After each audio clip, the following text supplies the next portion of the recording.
Coach Hackett said if he had to do it again, he would have gone for it. Do you agree with the coach on that? Listen, I think, yeah.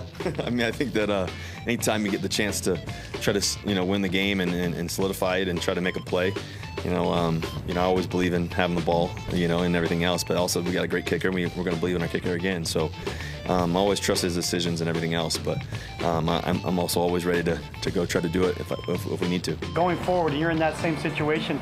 Do you feel like, given your resume, you can call timeout and go over and say, hey, I know what we talked about, but I want to go here?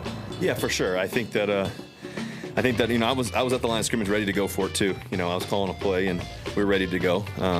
But that's what we decided, and we went with it. And we missed by, I don't know, yard maybe. Because maybe half a yard. Russ, you said you had a play and you were ready to call it on the 4th and 5. Was there any chance that you were going to go ahead and call that? I was prepared to, but then we said, okay, the clock's going down. We believe we can make the field goal here. So, always prepared. Chris, one of the things we both love about watching a game on TV is the demeanor, the body language, the expressions of the key players, specifically the quarterbacks. Now, look, Russ had a little bit of a tell when he was saying what he said yesterday when he grabbed the bill of his hat. I'm not sure he's telling us the truth, the whole truth, and nothing but the truth about what happened.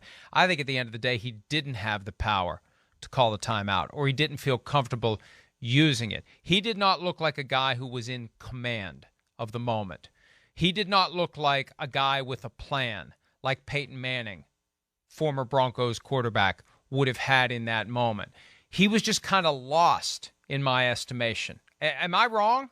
No, he just kind of seemed like he was along for the ride. Well, he was just going with whatever someone told him to do. It seemed all a little flustered, but I don't think it's Russell Wilson's fault or that. I mean, Russell Wilson, as we both know, is kind of the coolest, most calm customer we've ever seen. And when it's like, Russell's got the ball with 2 minutes and they're down 3, I mean, it's been like 10 years straight where we're like, well, they're going to win because this is what Seattle used to do. Just keep it close and Russell will go down and score and win it for us. He's great that way.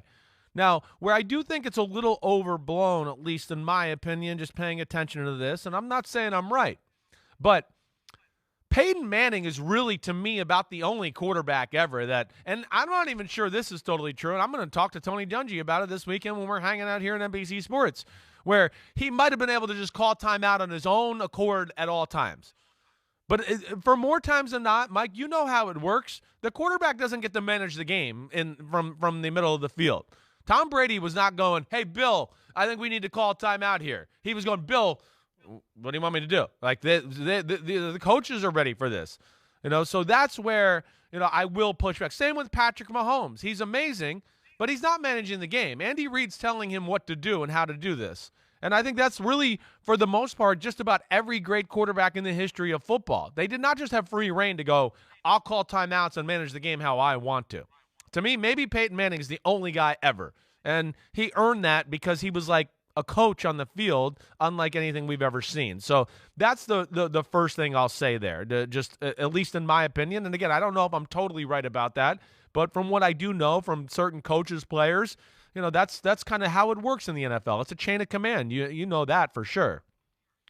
But there's still a point where the guy who's in command on the field needs to act like he's in charge. Right. I guess that's my point. Yeah, okay. I never got the impression from seeing Russell Wilson in that 40 seconds that transpired between the tackle of Javonte Williams and ultimately taking time out with hardly any time left on the play clock, that he was either on his own or at the direction of someone else, fully in command of what it was they were doing. Yeah. He didn't project to me that they had a plan for that moment. Well, and he seemed like a guy who was confused and waiting to be told what to do. Well, that's the point. I think that's the point. And can we rewind this just a little bit if we don't mind the play itself?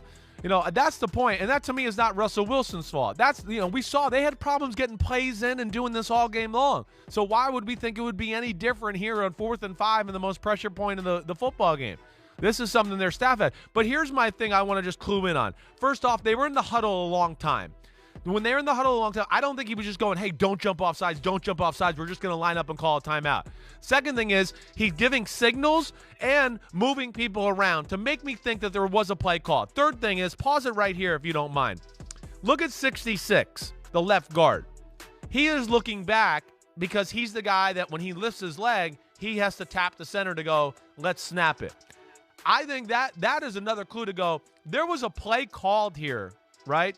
I do think there was a play called. But because it took so long, and I think as it went on, Nathaniel Hackett, I think, was like, oh, gosh, if we don't get it, we might not be – I would rather just kick the field goal and have the chance to kick the field goal. That's at least my 2 cents. Again, I don't know if I'm right, but there's some things I put together there to think, one, the coaches and the play calling getting it in there was a little off all night. Then in the pressure-packed moment, it looked like it was also off.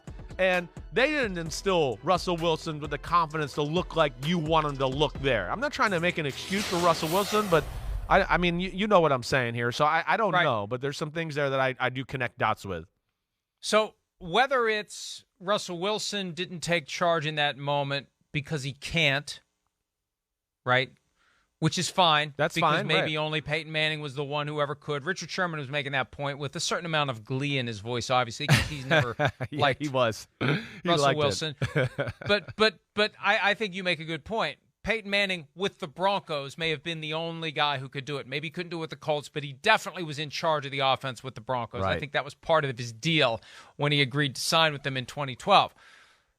Apart from that, and I keep coming back to who the owners now are and what their experience in business is and how skilled they will be at seeing through BS and piecing together the little threads that allow them to conclude that something is amiss. Because the day before Russell Wilson told his version of the events to the media, Nathaniel Hackett said, when asked when they decided to kick the field goal, this is right the away, flaw. Right. Russell knew it. He knew I was going to take a timeout, so he was going to see if he could get them to jump offside or anything like that, which got me a little nervous because the crowd was so loud. I didn't want us to jump or anything like that, but that's why he just got up there. He was going to try to get them to jump.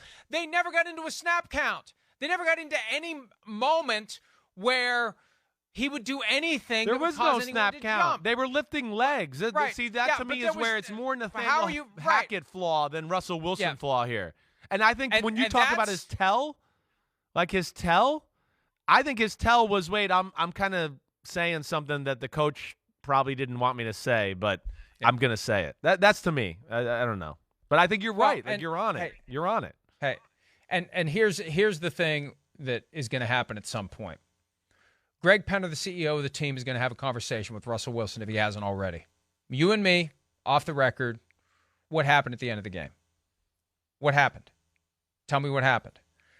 Because Russell's going to be there for 7 years. Yeah, he ain't going. There's no guarantee Nathaniel Hackett's going to be there for 7 years. Right. And Sean Payton is out there lurking around, one of the 4 coaches that Russell Wilson was willing to play for when he was willing to be traded by the Seahawks, according to his agent in 2021. I just think that Hackett, I thought he was digging his way out of the hole. I think he's dug it even deeper.